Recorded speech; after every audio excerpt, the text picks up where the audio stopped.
तो बच्चों आज हम लोग पढ़ने वाले हैं एक्सोथर्मिक और एंडोथर्मिक रिएक्शन। देखो सबसे पहले हम लोग करते हैं एक्सोथर्मिक रिएक्शन। हम लोग पढ़ने वाले हैं एक्सोथर्मिक रिएक्शन और दूसरी जो पार्ट पढ़ेंगे वो है एंडोथर्मिक रिएक्शन। तो क्वेश्चन ये है कि एक्सोथर्मिक एंडोथर्मिक क्या होता है। अगर कोई रिएक्शन हो रहा है और उस रिएक्शन को करने के लिए आपने हीट लिया, मतलब इंग्लिश में बोले तो हीट एब्जॉर्ब्ड, अगर आपने हीट एब्जॉर्ब किया तो उस रिएक्शन को कहते हैं एंडोथर्मिक, और आपने हीट दिया उसे बोलते हैं एक्सोथर्मिक। एक एग्जांपल देता हूँ। अगर आपके पास आइस है और आपने आइस को हीट दिया, तो आइस हीट को क्या करेगी, एब्जॉर्ब कर लेगी और कन्वर्ट हो जाएगी लिक्विड में। रिएक्टेंट से प्रोडक्ट बनने के लिए आपने आइस को हीट दिया तो वो लिक्विड में कन्वर्ट हुई, तो उसे कहते हैं एंडोथर्मिक, क्योंकि उसने हीट एब्जॉर्ब किया। समझ में आ रही बात? आपने क्या किया, उसने हीट एब्जॉर्ब किया। अगर आपने कभी भी हीट एब्जॉर्ब किया, एब्जॉर्ब्ड, तो उस रिएक्शन को कहते हैं एंडोथर्मिक।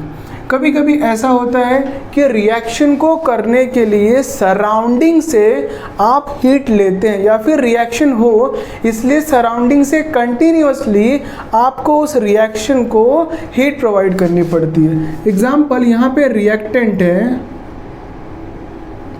और मैंने इससे हीट दिया और इस रिएक्टेंट से हीट से प्रोडक्ट बना, तो इसने हीट लिया सराउंडिंग से तब ये प्रोडक्ट बना, इसे कहते हैं एंडोथर्मिक। समझ में आ रहा है? दूसरा होता है रिएक्टेंट हीट एब्जॉर्ब किया और आपको दिया प्रोडक्ट। तो जब भी आपके रिएक्शन में हीट सराउंडिंग से लोगे और प्रोडक्ट बनाओगे, या तो रिएक्शन को करने के लिए हीट की ज़रूरत है और तब प्रोडक्ट बनाओगे, तो इन दोनों केस को कहते हैं एंडोथर्मिक रिएक्शन। अब बात करते हैं एक्सोथर्मिक रिएक्शन की। एक्सोथर्मिक रिएक्शन होता क्या है वो देखते हैं और हमें समझ में आएगा। तो हमें समझ में आएगा, एग्जाम्पल, आपके पास लिक्विड है, आप लिक्विड से आइस बनाओ, तो लिक्विड तो गर्म होता है, आइस तो ठंडा होता है। मतलब गर्म चीज़ को अगर मैं ठंडा कर दूं, मतलब इसमें से मैं हीट बाहर निकाल लूं, तो हीट क्या होगा, हीट आपके रिएक्शन से क्या हो रहा है, अवे जा रहा है। अगर आपका हीट बाहर की तरफ जा रहा है तो आप कर रहे हो एक्सोथर्मिक रिएक्शन। ये बेसिक पार्ट है। तो इसी तरह यहाँ पे एक लिक्विड एग्जाम्पल दिया, उसी तरह अगर कोई रिएक्टेंट है, रिएक्टेंट रिएक्ट कर रहा है और बना रहा है प्रोडक्ट, प्लस वो हीट भी इलेबरेट कर रहा है, तो उसके कहते हैं एक्सोथर्मिक रिएक्शन। अब आपको ऐसे नहीं समझेगा, मैं आपको इसको समझाने के लिए कुछ एग्जांपल्स देता हूँ। एग्जांपल है, मैं यहाँ पे एग्जांपल दोनों की ही लिख रहा हूँ और आप समझेंगे। CaCO3 को मैंने हीट दिया और मुझे रिएक्शन में मिला CaO प्लस CO2। दूसरा एग्जांपल देता हूँ, CaO plus H2O give CaOH2 plus heat. अगर मैं आपसे पूछूं कि इस दोनों रिएक्शन में कौन सी रिएक्शन एक्सोथर्मिक है और कौन सी रिएक्शन एंडोथर्मिक है, तो आप मुझे कैसे बताओगे? आपके सामने क्वेश्चन है, मैंने आपको यहाँ बताया इस क्वेश्चन में कैल्शियम कार्बोनेट हीट एब्जॉर्ब कर रहा है। क्या कर रहा है? हीट एब्जॉर्ब कर रहा है और कैल्शियम ऑक्साइड और कार्बन डाइऑक्साइड गैस में बन रहा है। मतलब कैल्शियम कार्बोनेट को कैल्शियम ऑक्साइड और कार्बन डाइऑक्साइड बनने के लिए हीट लगेगा। मतलब हीट ये क्या कर रहा है? एब्जॉर्ब कर रहा है। अगर हीट एब्जॉर्ब कर रहा है तो इस रिएक्शन को क्या बोलेंगे? हीट एब्जॉर्ब वाली रिएक्शन को क्या बोलेंगे? एंडोथर्मिक। देखो यहाँ पे मैंने फॉर्मूला भी दिया है, हीट, ये डेल की साइन का मतलब होता है हीट। तो मतलब मैं क्या कर रहा हूँ, reactant plus heat, reactant plus heat, तो ये क्या हो गया, एंडोथर्मिक। तो ये हो गया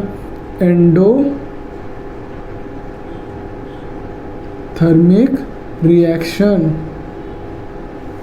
इस रिएक्शन में आओ, कैल्शियम ऑक्साइड है, वाटर के साथ रिएक्ट कर रहा है, कैल्शियम हाइड्रोक्साइड दे रहा है और हीट बाहर जा रही है। हीट बाहर जा रही है, देखो यहाँ पे हीट बाहर जा रही है, तो कौन सी रिएक्शन है? एक्सोथर्मिक। यहाँ पे अवे जा रही है, तो कौन सी रिएक्शन है? एक्सोथर्मिक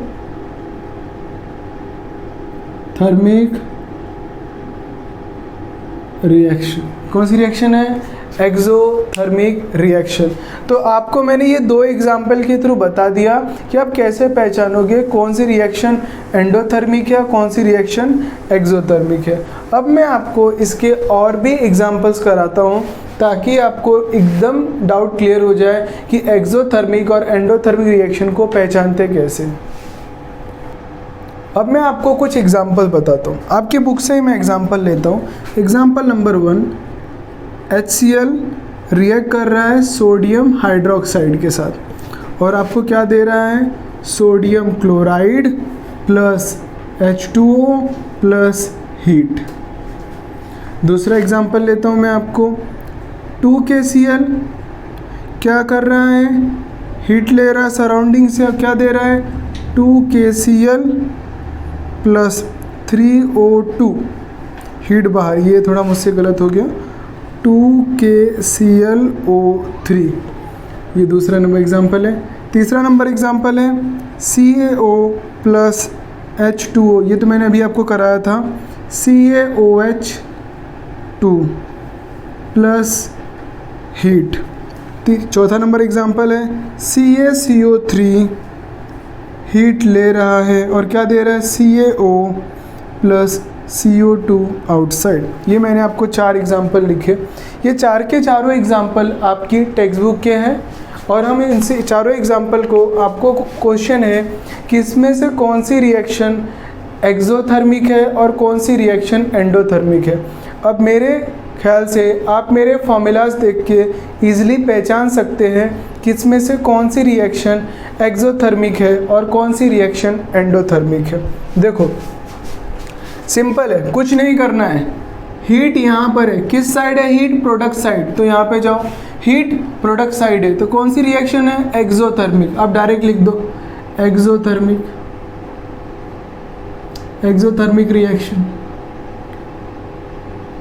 यहाँ पर आओ, यहाँ पे देखो हीट यहाँ पर है, मतलब ये हीट सराउंडिंग से ले रहा है, यहाँ पर हीट ले रहा है, तो कौन सी रिएक्शन है? एंडोथर्मिक।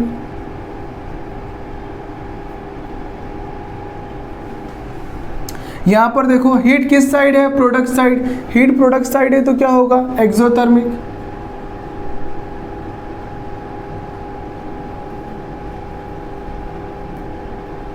यहाँ पर देखो हीट ये क्या कर रहा है? सराउंडिंग से एब्जॉर्ब कर रहा है। हीट एब्जॉर्ब कर रहा है तो क्या होगा? ये एंडोथर्मिक।